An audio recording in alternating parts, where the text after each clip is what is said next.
All right, ladies and gentlemen, welcome back to day 3 of 6.3. We are starting geometric random variables and using technology to calculate geometric probabilities on the calculator. So by the end of this lesson, you'll be able to calculate and interpret probabilities involving geometric random variables. Let's get started. So 6.3, day 3, geometric distributions. You can read much of this information on pages 450 to 453. What is a geometric setting? What are the conditions for a geometric setting? All right, so for our definition, a geometric setting arises when we perform independent trials of the same random process and record the number of trials x it takes to get one success. On each trial, the probability p of success must be the same. Now, the thing that I want you to know about this is that the conditions for a geometric setting are mostly the same as those of a binomial setting. Mostly, not exactly.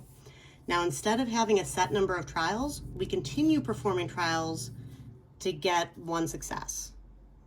All right, now this until we achieve one success, don't let that wording confuse you. We do trials, so we look at how many trials it takes to get one success. So as soon as we get one success, we stop.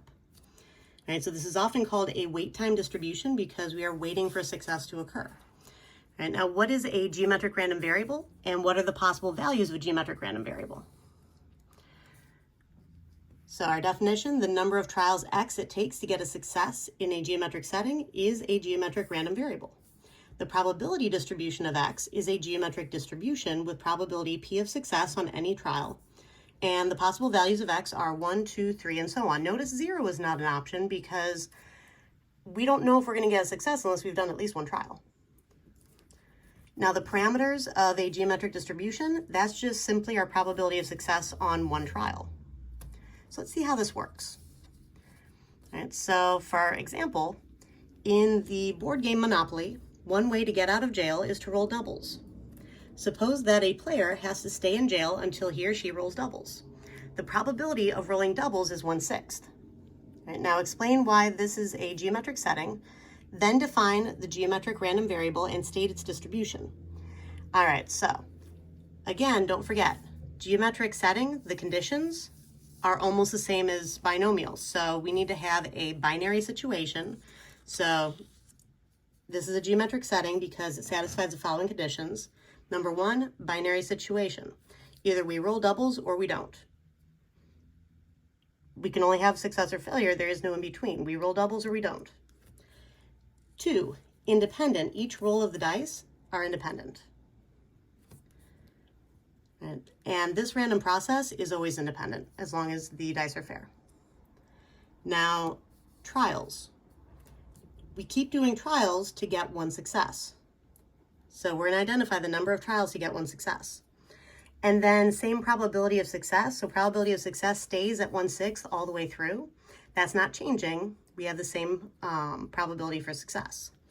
So those are our condition checking. All right, so that explains why this is a geometric setting. Now this next part, define the geometric random variable and state its distribution.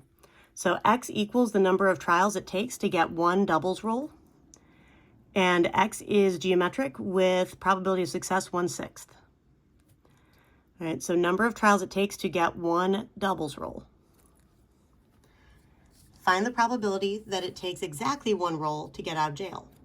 Well, we have a 1/6 chance of rolling doubles on any given roll. So on just one roll, 1/6 chance to get that doubles. Now probability of getting it on exactly 2 rolls. So first roll, we did not get doubles or we would have stopped. Second roll is when we get the doubles. That's what it means, exactly 2 rolls to get out of jail, to get doubles. So 5/6 for the no doubles, 1 out of 6 for doubles on our second one. Multiply those together and you get 5/36. Probability of getting doubles, so it takes 3 rolls to get doubles. So first roll, no doubles. Second roll, no doubles. Third roll, doubles, and we're done. That's what the exactly 3 means. And if we multiply 5/6 squared times 1/6, we get 25/216. Now 100 rolls. We would literally have 99 unsuccessful rolls followed by 1 success. X is the number of rolls it's going to take to get the first doubles. 99 unsuccessful rolls followed by the 100th roll, that is a success. So 5 over 6 to the 99th times 1 over 6. Now this turns out to be, in scientific notation when you work it out on the calculator, and this would be 0.0000000029. It was like 24. It was like 2.4 something e negative 9. All right, so it took about 8 zeros, and then I had my 24. Now, in general, how can you calculate geometric probabilities, and is this formula on the formula sheet?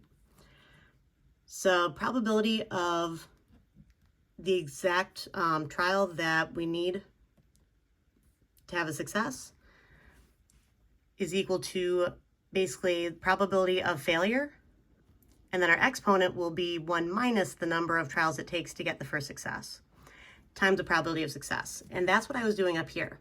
If I have 100 rolls, the first 99 were unsuccessful, the final one was successful.